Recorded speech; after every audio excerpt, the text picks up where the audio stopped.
Voilà, bonjour, bonsoir mesdames et messieurs, ça dépend de l'heure à laquelle vous allez nous regarder, ça dépend de l'heure à laquelle vous allez nous capter là-bas chez vous. Bienvenue sur votre chaîne Yokabas Télévision, chaîne il y a information, chaîne il y a actualité, ici c'est l'information en temps réel. Voilà, merci parce que grâce à Nabino Tosonga Simate Meto qui est liboso babonné et komata, nombre d'abonnés et komata. Et kola qui sabolingo oyobo talisa na biso que vous nous aimez réellement, vous avez besoin que notre c'est la bino musala parce que beaucoup s'abonner, beaucoup partager et puis beaucoup commenter. Merci, c'est grâce à vous que nous en sommes là. Au micro, c'est Davina Kabedikapa, la Bobosani Yangote Abino et Mikolonios. Aujourd'hui, je suis venue encore pour vous parler de cette émission Abino, la politique de l'air, qui est une émission qui vous parle de tout sauf de rien. Atoya Kanaba, sujet politique, topé actualité, vous en nous ferez, et Atoya Kanamo a décortiquer, Toya Kanamo a analyser, to commenter. Ici, na Yokabas Télévision, tu as la liberté d'expression. Ah, Moutounio, tu as libre, il y a aussi la point de vue, il y a commenter, il y a analyser, parce que tu as un beau cafati béton, place, tu as la liberté d'expression. Voilà, je ne suis pas seule sur ce plateau, mesdames et messieurs. Nous avons président Eric Toumba. Abakisi Nasuka, nous avons un communicateur, il y a Fatih Béton en œuvre. Mesdames et messieurs, je dis bonjour et bienvenue à Eric Toumba. Oui, bonjour madame. Ngai komonanga Eric Ntumba, communicateur ya Fatih Béton en œuvre. Na malobate. Parce que Fatih lobaka mais asalaka. Mais présidence de la République na communication na des faible. Yangonde salaka ke makamu président Félix azo sala ezo yokanate. Yangonde biso moko tolobi non. Lokola to bundaki na bitumba na biso akotike na cité de l'Oya pe na palais de la nation. Tolobi non. To banda ko sala pona ko like peuple congolais, qu'est-ce qui se passe dans RDC présentement? Yangonde na lobi ke communicateur à Fatih Béton en œuvre, c'est-à-dire œuvre à Liboso, liberté d'expression. Voilà. Evra Bossé, le président Eric Toumba, liberté d'expression, mesdames et messieurs. C'est avec lui que nous allons parler. Il y a un sujet d'actualité politique qui est un beau cannabis. Voilà, Eric Toumba, toi qui m'as bon, on a fait ma actualité parce que Balandi, il y a un cabas, on va plus de avec les analyses. Et ça, la déclaration, je bimi oh bon et boti ma mobile na simanango et lobby boy. La ville de Kinshasa n'est pas gouvernée. Il y a une absence totale de l'autorité de l'État, a déploré Jean-Marc Abound. Après ça, on a vu les députés provinciaux déclarer, on a vu Batouébélé, Bassali, déclaration après déploration, il y a Jean-Marc Abound. Commentaire na yo. Non. 520 JK. Jean-Marc Abound à Kabound. Vous savez, il y a en français, on dit chier sur le tombeau de Maurice Clévis. C'est ce que Jean-Tini Ngobila est en train de faire. C'est qu'il est en train de chier sur le tombeau de Tshisekedi le père. La lutte, Oyo Tshisekedi Assali, les loyaux, il dépêche au pouvoir avec Fatih Béton, qui n'est pas encore de l'IDPS, mais comme président du peuple congolais. Il dépêche, il tourner chaque jour bilan. Bilan est dans la province, mon côté, mais bilan est dans la province, où ils ont constitué RDC. Jean-Tini Ngobila, la capitale, où ils ont visibilité à RDC. Jean-Tini Ngobila a une mission. Et Jean-Marc Abound à Kabound a lobby non. Il faut, peuple congolais, télémaki. Jean-Tini a zana katia ko simba tasbi. A zana katia ko senga banganga chaque boutou nyonso. Batanga ko kombo président Félix en domination. Nanda kwa Jean-Tini banganga batondi belé bazotanga kombo président Félix bazo dominer. Pour réussir mission oyo Joseph Kabila PCA na RDC pe na Kinshasa.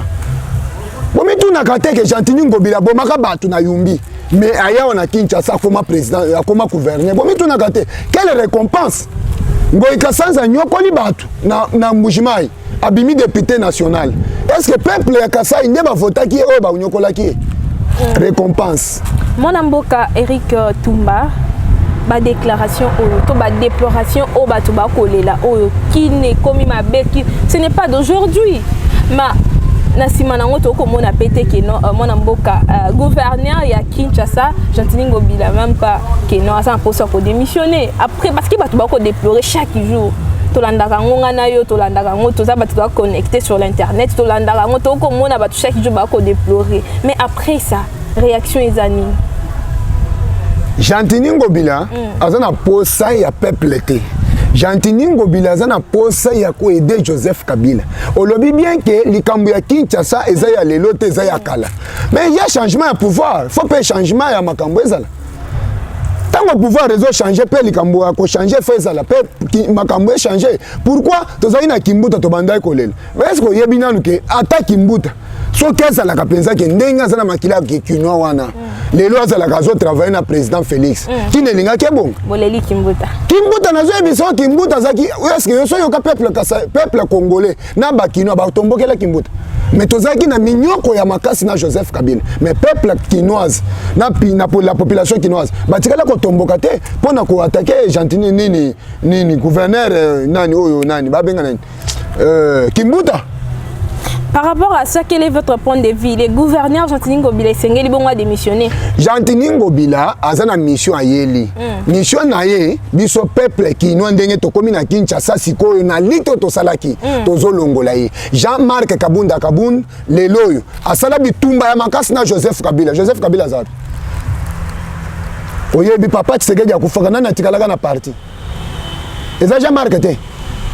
Na yeso na ye ya parti yango nde longola Joseph Kabila balandaka Jean-Marc wana na ndenge bameka ko tindika ko boto la biso parti na biso et pas Bruno Chibala Joseph a multiplié ba nini mais Jean-Marc alenda est-ce que depuis qui se gèle azali asa benga muto héros vivant mais abenga Jean-Marc Kabunda héros vivant nani Tshisekedi asala na bato ebele super à son âme là où il est mais abenga mutu mon côté héros vivant mais abenga Jean-Marc Kabunda héros vivant c'est-à-dire c'est une motivation à motiver Kaye avant Koufa comme il nous a laissé le peuple d'abord prenez-vous en charge nous le peuple et de l'autre côté de Jean-Marc Kabunda il avait laissé héros vivant à chaque fois Kabunda kanisaka ke Tshisekedi abenga kanga héros vivant yango ndo mona asala elite lelo que Joseph Kabila sanini akende lelo siko ntango moni pouvoir oya bundeli bazonyokola yango epa Jean-Tini Ngobila banyokola peuple congolais kwa lobi non niet na koti na nzela lisusu bitumba ya munene au sommet de l'état na longi yango ka bitumba province bato Jean-Tini Ngobila zotinda atindi bato Jean-Marc Kabunda za président ya Assemblée nationale et à respecter article 101 ya constitution zolo baboy député national azana makoki ya kokonza mboka mobimba na makambo ezota l'intérêt peuple article 101 ya constitution na biso ya RDC voilà par rapport à la déclaration de pays maïmako bimanasima ba député provincial par rapport à ça analyse notre pays commentaire ba député provincial ya Kinshasa baza prise en otage par Jean-Tini Ngobila ozoka mbongo politique to yebi yango depuis kala to yebaki ke politique renyaka na John Biden oyebi John Biden billet vert wana ya mutu ya mundele dollar yango wana nde renyaka iya zo tindikaka ba député provincial bakenda wana to votaka bango malgré to votaka bango batu bayeba te baza tendance nini ebele kutu soko yebe omoni ba papa lemba ba ko kosa côté ba postila ke baza batu ba lakisa tendance na bango te mais tango bakotaka na assemblée provinciale na bana na ye akoti na assemblée nationale ba ya ko lakisa tendance ozoka to vota to yeba te yango ndo zo mona likambo ezo akoko ya de père et de mère ye ko fongola siko mutu nyonso po yeba maintenant qui on peut donner les mandats pas seulement les Congolais mais qui oyo anyokola ki peuple oyo azaki na régime passé oyo bazanini yango ndo zo mona tozo kende na bango Jean-Tini Ngobila nazo biso mama toza na yo awo Jean-Tini azo kende bref je vous dis vrai voilà Torozongela ngoni susu na mikolomi koya bandeko balandi voilà passons par rapport à Christophe Mbosso a pesi bongo 3 jours et bandaki bongo kola lobi na confession religieuse ba bongo na ko dégager un consensus sur la désignation du président de la CENI et des membres de la plénière date wana bandi bongo kola lobi 14 août samedi ti mokola le 17 août commentaire na yo est-ce que ba ko trouver compromis mona mboka Eric Tumba compromis azali essayez bani déjà le peuple congolais bazana posa ya mutu oyo est-ce qu'on yebi nanu madame nazo yebe se lika moko bo est-ce qu'on yebi que président Félix azoluka capacité na compétence oui bien moi mutu oyo le loyo les 6 confessions religieuses contre les deux papa na mwana et c'est na église catholique papa na mwana bazo s'opposer to yebi beloko bazo s'opposer le ene bandeli wana te ene bazo utiliser mwana mais papa nda yebi likambo ezoleka papa yebi likambo ezoleka ezanini kanda ya gratuité enseignement de place di makamino sozo mona ezoleka papa Mosengo pe à son âme là où il est abanda kolia mbongo à chaque mutu ya mwana $20 mais quand mbongo est venu est-ce qu'il y a quelque chose mbongo wana pour eye kokwea na gratuité. C'est ça la colère. Ozoka kanda wana nde sikoyo lelo alobi non ngai na Félix rando yango nde bozomona mais badi pa bosana badodo ngamba kutu lelo bazo voter président seni wana batikala ta kotambola V8 te olobi vérité yebani vérité ngo ezani lokwa yo yebi yango ko yebisa ngo balanda yo ka bas télévision mais vérité yebani eza kanda ya gratuité enseignement ambongo alingaka te gratuité enseignement ezala alingaka te parce que na kati ya gratuité enseignement ça na intérêt te tango ebana babanda ko futa biso tojonyo kwa ma peuple congolais zo sala AVC pour na classe ya bana mosengo abanda ko bénéficier $20 à chaque tête ya mwana ozoka siko lelo yo tango président Félix alobi ngai ka gratuité bana batango fele ba para bazala à l'aise na ko bakisela bango déjà biloko mususu po bato banda ko lia bazala à l'aise yango nde bozomona makambo eza mais tozokende na bango malembe ayoka kandate c'est normal mboka nyonso ezaka na histoire nango côté uta na côté kenda pe côté tozokende attention ki ba forcer ba bundisi président Félix bazo bundisana pona ko bloquer président Seni to yebi ke bazana kati ya koluka glissement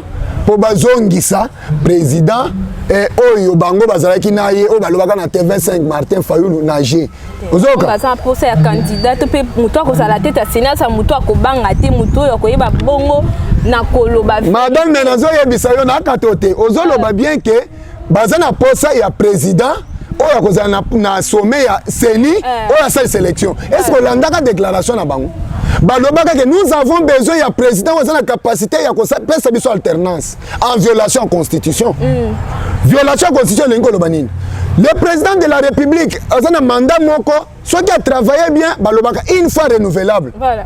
C'est-à-dire ba pesi les sous mandat mususu so qui peuple andimi pe amoni que makambo asali eza bien Fachi Beton pesi gratuité Fachi Beton pesi liberté d'expression Fachi Beton tozo kenda o lobby baisse de prix bana bako banda ko lia soso ya potopoto ozoka bozela te eza déjà en application so ki bolanda na ba chaîne ba to ba yaki na ba 18h à lobby samedi ba sombaki ba surgelé na ba prix wana c'est-à-dire le lundi application normale mais total ozoka Fachi Beton azana posa lundi yo olia lisusu okene olia safute mais osomba soso oyegi mama est-ce que yebi nanu ke pondo elembi na pondo eza lisusu na musala te place o elibo ke batu bale akaba pondo na banda mais nazo biso ke pondo place o pondo fallait que tout a pondo ba ko bando tout a soso non maman mais nazo biso yo les cartons c'est combien $15.9 12 pièces et on achetait ça combien 10 000 francs le peuple congolais bazaki na ba komi envier soso soki balambi soso na ndako et Joseph Kabila lelo ina mwasi na ba pese biso leso Zambe na ngai oyebi ke na lelaka à chaque fois tanga na yoka ka attaque aleki pona yeba pe politique amuko ntombole ke zaka réserve nationale leli pourquoi mobi soki aleki yo leli na lelaka poani jeunesse na ngai eleki oyebi age na zanango na zana bana 5 lelo ndengo zomona ngabo na nyokwa miboyi classe $400 $300 mais bana lelo bazotanga gratuit lobi kuna na 18h bana nanga bazotanga na école oyo bana ya ministre bandotanga oyebi yango te bakomo kende elongo na bana ministre voilà mais donc pas de complexe nous passons à la troisième sujet tolobela bongo mae une équipe de forces d'opération spéciale des États-Unis bayeba kibongo na kokita na Kinshasa pour appuyer les FARDC dans la lutte contre les terrorismes. Voilà. Commentaire na yo Eric Tumba. Madame. Par rapport à arrivé wana. Arrivé na bango. Ça va mener quoi? Eza eloko moko to yebi yango eza surprise te. Et banaki. Voilà. Ozoyoka. Si vous vous rappelez bien, en 2019, il y a eu un bras de fer entre les Européens et les Américains. Voilà. Ozoyoka. Joseph Kabila en 2011, il a accepté de vendre les pays chinois et asiatiques pour tourner les dos vers les Européens ou soutenir qui. Et quand ces gens-là ont vu Balobino, biso le la sali biso boto abandonné. Ozoyoka. Les Américains batali Balobino. Biso, il faut tous en Bokawana. Corée du Nord, Corée du Sud. Ozoka, Chine, comment attaquer biso. Oyebi ke Corée et pas Kindungi. Asali bombe moko boy bombe wana bazo nga mo première Satan. A essayé yango ke ko na maison d'armes ya États-Unis. États-Unis lobi non. Chine azana première puissance économique. Mais ndengeni nazo ya ko koma susu première puissance na munduki. Te ngai fo nazo RDC. Tango batali bomba na ba étudier balobi no bombe o minéraux basali na ngweza RDC Joseph Kabila vandi ça. Yango nde bomoni américain lobi non ngamoko na nazo place na ngai. Yango nde bosoka Sima Fachi Beton s'il vous plaît, je m'excuse. Voilà. OK. Sima Fachi Beton yango nde bomoni ba américain bakitaki bakiti pona nini na cheval de bataille ya Fachi Béton ya ba Evro na zo ebiso parce que na uto ebiso ke azaka na maloba te mais na nini na Evro le ba bien j'admire bato ba le ba bien le ba très bien mangai bref pour na tous un peu me pousser arriver na bango et comme un changement oui ou non commentaire na yo et comme un changement na zo ebiso changement déjà ezalaka déjà ba ye soko landi bien na lettre na bango ba communine ba lobby ba ye pona ko contrôler les aganine si ma mutu ko zo soin ndakendaka nini contrôle c'est-à-dire espace ya est déjà 16 soins soin nango ezani neza kolongola monguna bango ba esiko pona kolandela ba miloko ya mike ozoka bazana ba pareil na nzoto na bango na zo biso soko landia armée rwandaise o ezalaki okipaki sommet moko boye ngomba moko boye na est kuna bila mwisi ya sasa bango moko bakimi pona nini Joseph Kabila tika pouvoir pona lobi yango te ayebisaka bandeko na ye ba généraux bavandela bango na raison na réunion ayebisa bango apa basikari ya États-Unis biko hapa mwe ba généraux mutako nguvu ndio kukombana ayebisaka bango bongo ba généraux ba yebisa tozana makasi ya kobunda bazala combien 80 ya pamba na Gabon. Voilà, mesdames et messieurs, merci pour nos commentaires. Nous passons encore à Matalika, actualité Mboka Nabiso. Nous sommes sur les plateaux avec moi Mboka, Eric Toumba, président, voilà, président, Azali Pebongo, communicateur en œuvre de Fachi Béton. Eric Toumba, Ben Karoubi, Kikaya. Il a à l'obiboué. Ils ont essayé de réduire en silence. Pourquoi ça analyse par rapport à la déclaration? Naïla Liboso nous condamné conseiller à chef de l'État en matière de sécurité. Batouane tango bazokima, to yebite quelque chose ni bazokende ko bongisa. Abi vie les en danger. Te na lobi boy, vie ya batunyo so FCC za en danger. Oyela kango. Tellement banyoko li peuple congolais et lelo muto yekolobe le peuple congolais ye, bagongo babikomi mona en danger. OK. Batu nyonso FCC bazaka vie na bango ezaka en danger. Oyokaka lelo acharnement te. Acharnement bango nde ba militaire mono so yoka mutu oyo azana Félix Tshisekedi asalo ba acharnement. Kaka bato bazaki na Joseph Kabila FCC nde bazana acharnement mo wana. Bona nini parce qu'ils ont dirigé très mal RDC ko nyoko le peuple congolais et lelo so ki justice vend et le be banda ko landela ba komo lobake azan danger. Bill Karoubi Hollande oyabi aloko asali po akima. Bill Karoubi a accusé Israël Mutombo. Pona likambwa visa carte ya 50 millions de dollars au Bimaka. Oui, Bimaka wana. Tango ba akize ye na justice. Justice lobi non ça va papa malamu ndenge kama mo lifi pa bimisi ba avocat na ye. Yaka oya ko lakisa biso eloko nini ezola kisake ba koselio. Oyaki muto fundi ya solo ke ngai mama nga na fundio na justice. Ba yebisi so lobi bo kende ko samba. Nga muto na fundio mengande na kimi. Nde kaya Bill Karoubi akimi. Ozoka akimi wapi na bwatu omonda nga batamiti na bwatu mais yo muto fundi moninga Israël Mutombo simple journaliste comme moi un communicateur parce que yene na minute bazo benga ngo étoile ya RDC voilà elone koloba na Ben Karoubi azonga justice parce que Bill Karoubi zala na courage ndenge matata ponya lobaki va s'affronter avec la justice voilà yonde muto funda ki Israël Mutombo zonga oya o se justifier que carte wana ba koselio papa batu bayeba te madame oyebi tango bazolo ke batu azana ba carte wana ezingo loba nini ezaneti trésor public yango ba dessiner yango na sa trésor public batoboli lidusu c'est-à-dire peuple congolais ba trésor public te place mongo ya peuple congolais vandaka potolia ndenge tozolia soso potolia ndenge tokolsomba Thomson potolia ndenge bana bazotanga gratuité wana trésor public wana batu FCC batoboli lidusu na se mbongo siko tango mbongo ekoya ya ba impôt ya ba minéraux koti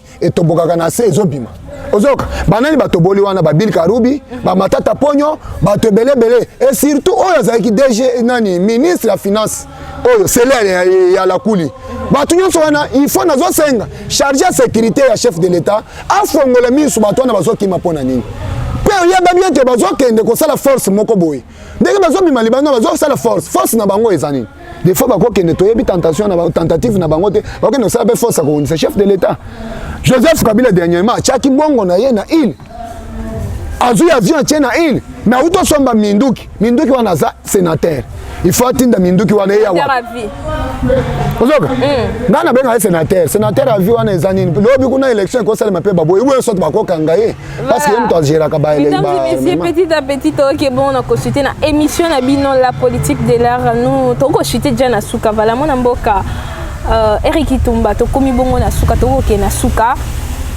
On a balongoli ba mesure couvre-feu et komi bon ba poussi yango désormais de 23h à 4h du matin. Balobi maintenant ba bar eko fongama eko travailler ba discothèque et tout et consort mais est-ce que ezaki plus important ba fongola ngo kaka? Bon, ezo contribuer à peine à l'économie. Ba futaka ba impôt ba to ba bar wana. Tango président Félix azana bolingo makasi pona peuple congolais ata tango akangaki wana ba peuple oyo bazo manipuler nde bayoka babanda ko loba mabe mais belé babanda comprendre balobi ah mwana mboka ndenge nini akangi biso lisusu tosuka kambongo oyebi ke na badidie baliaka batu nyonso basaka na babar bafuta maka oyoki mais est-ce que la fin du Covid-19 est assurée? Yoka non pour dire la fin c'est grave. OK. Maladie to ebaki yango to saka na première, deuxième, troisième eza ba vague yaka. Ozoyoka mais quand même Dieu nous garde. Oyebi pona nito zo batela. Batu bazo yebate landa ba déclaration ba mindelete. Voilà. Ba mindele ba lobaka boy. Loko l'Afrique pe na RDC baza salité ndenge Gentini ngobila chebiso na salité boy toko kufa na Covid ya makasi. Mais président Félix alobi non ngai olie na kimele pa batu na kimele pa nzambe. Azui peuple congolais nyonso asengi charge ya bayo basala mabe na yaye zamba azwa yango ne boni toza sécuriser o nyonso sala ke za ba accessoire kaka ke tolanda ka ba respect tozaka pe ba norme ke tolanda ndenge malade ezokende parce que faut ka ko respecter parce que soko landi ozana fièvre oko sambela kate soko sambeli pe fozo pe mo aspirine omela yango ndozo mona président Félix mais azana bolingo ya makasi pona peuple congolais afongoli baba bana mboka babanda kozwa mwa muke malembe tout temps to banda ko tani ko observer pe ndenge malade ezokende mais quand même tozana niveau positif et à réussite. Voilà, cette fois-ci sujet au lobby la sato chez l'IDPS balobi le ministre Tony Mwamba de l'IDPS a tenté de détourner 16 millions de dollars à l'EPST IGF Moutouabili. Si bon information, on a commentaire dans notre pays analyse. Tentative, on a ministre et pas la justice. Et ça qui n'a aucun tentative commentaire. Mais ce qui m'a le tentative, Lingaki, et Salem, estimation. C'est-à-dire, la cause de la Moulangi. Na komi na ngona porte, place na banda komelela. Ou soit na kei na supermarché na sombi mai. Au lieu que na leka na mesa na yebi na nga mesa te place ezali ya kofuta mbongo mena leki balobi no oyi olingo bima na lobi te papa nga na za mupaya na yawa na zoluka place akofutela mbongo ya mai na meli na supermarché parce que oyebi ke na supermarché soko zwa mai okomela pe après OK kofuta ka mulangi vide yango nde salemi tentative eza estimation ozoka. Donc papa, du coup, ça peut être vrai, ça ne peut pas aussi être vrai. Mais quand je dis ça, vous avez déjà compris que ça peut être vrai ou pas vrai. Okay. Mais c'est la justice qui va confirmer. Comme l'IGF a dit tentative, c'est qu'il n'est pas précis. Ok. Aza précis, c'est pourquoi il y a le lobby qui est tentative. C'est-à-dire les premières de Warion. Oyo qui les lois tant aux autres que bana mboka ba vandi kimia ba AVC sili peuple congolais baza l'aise ezande IGF nani Tony Mwamba pona nini gratuité wana muto abundisi Willy Bakonga muto a dévoilé ba secret à 2 mois 100 jours ya pamba o président Félix Asalina Bawarion na Tony Mwamba na EPSP attaque Ndoki Tony Mwamba kozwa idée à ko IGF akosi fimbo akekele benga ka bongo na lobi IGF akosi benga ye nanu fimbo akekele fimbo akekele akosite fimbo akekele akozala akonsta wana po azozwa yeso ka azuyo obengi acharnement malgré azozwa bango bazongisa pe bambongo ngo de te mama nazoyebisa yo tunaka te bauta kotunanga na émission moko boyeke fallait bakanga docteur na biso eteni longonde boy na boy mama le président Félix abelelaka makambo mibale à l'époque ya Etienne Tshisekedi wa Mulumba tango azui premier ministre bato banda kozongisa mituka bato banda kozongisa mbongo babanda kobanga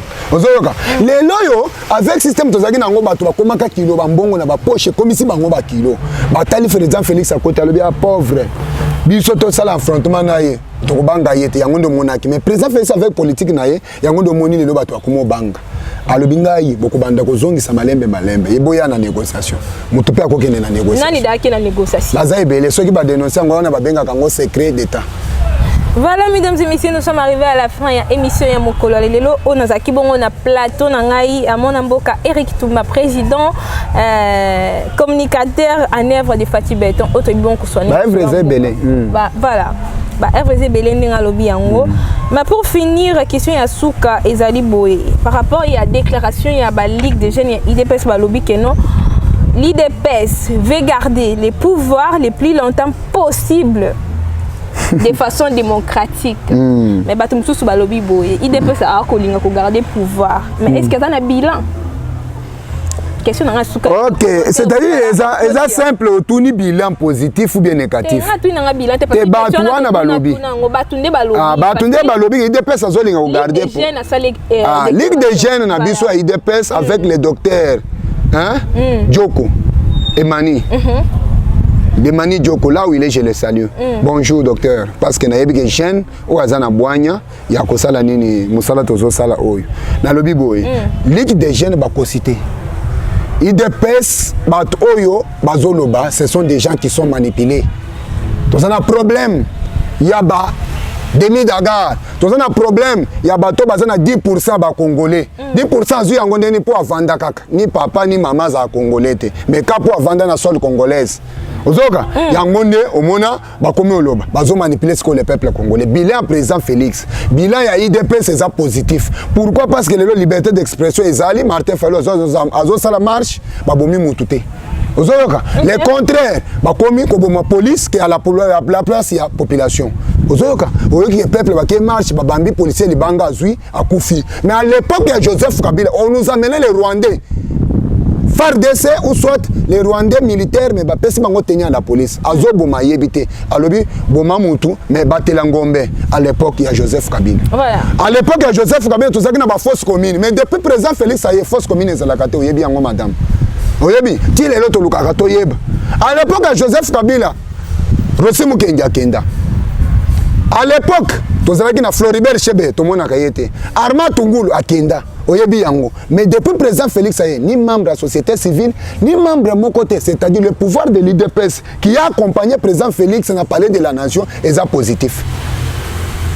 Voilà. Ready. Mesdames et messieurs, nous sommes arrivés à la fin de notre émission. Clin d'œil spécial à Lumiel Construction. Lumiel Construction, ils bongo engins, il y a construction. Yo mutoza na parcelle na yo terrain vide na yo zana posa ya ko la construction. Ça peut posa ya ko banda construction na yo. Contactez Lumiel Construction avec l'ingénieur Dio. Voilà. Vous avez besoin de contacter l'ingénieur Dio vraiment parfait na wala parfait mais aza bien le mieux placé au sein de nous sala kitoko ingénieur Dio. Contactez mon numéro et là en bas de vos écrans comme ça on a passé bino ingénieur Dio ton a payé sa bino contacte ingénieur Dio voilà bref la belle mission est Kolanda to payé sa bino numéro.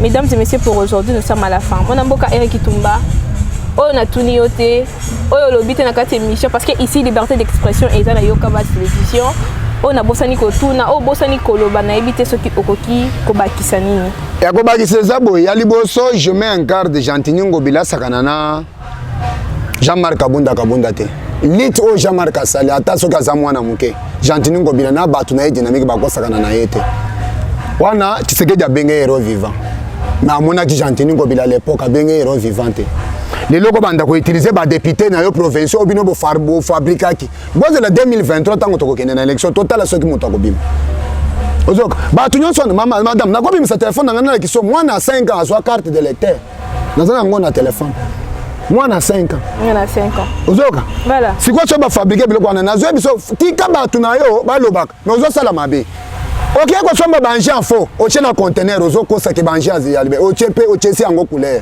ozo bo mamboka sala d'être la démission pesa yango bitombesi bandi ozoka biso peuple biso pe bato IDPS to kufa ebele soko lingo continuer ko kuboma biso to kufa pe pona ko kende ko bangisa milimu ya ba ba kufa pona ko bundisa yo bo sala ka mabebo ye bakate ko boma eza bien mais l'esprit là ezokende ko sangana tango esanganaka ebundisa kabino yango nde longola Joseph Kabila wa bomaka na permanence grand frère akenda tilelo na mona yete yango ne na tikala nazo zela pona landa pona eba place azali soko za après je vais vous donner mon numéro c'est 085 060 32 38. Là, les numéros là, au copé, ça m'a balandi. Au bas, on a pour ça qu'on encourager. Nazo pesa batu nyonso, na ibango balandaka biso to yambaka ba pela ndenge na ndenge. Ya koboma ya ndenge nyonso mais tokoma na état de droit. Oyebi arme faible ya muto azaka faible. Ezande koboma, kofinga. Muto aza fort apesa argument. Soko tali Jantini Ngobile, au lieu leka na télévision pour na ko défendre atindi ba député provincial. Ozo il fallait qu'elle le Zando il fallait que na tonga mais na salaki boye po ba mama basilika ba finga président Fachi. Plus rapidement les numéros mon amboka. Ok. Mon numéro c'est plus 243 85 060 32 38. Plus 243 85 060 32 38. On a besoin d'Argentine Gobiletti na suka kolonga na Kinshasa. Merci. Voilà, merci beaucoup mesdames et messieurs. Contactez Davina Kabedi Kapala. Le numéro est là au bas de vos écrans pour plus de commentaires, plus de commenter Bisotopé Kosolana Biso en privé. Voilà, le numéro est là. Merci à toutes ces personnes qui se sont déjà abonnées sur Yokabas Télévision. Continuez de vous abonner. Ça dit façon Moko Kakayabino pour soutenir Biso. Voilà, je dis merci Nabalandino sur Yokabas Télévision. Au Bazaki côté à suivre la politique de l'air avec Davina Kabedi. Retrouvez-moi à la prochaine avec les mêmes plaisirs. Merci. Ok, merci. Bye.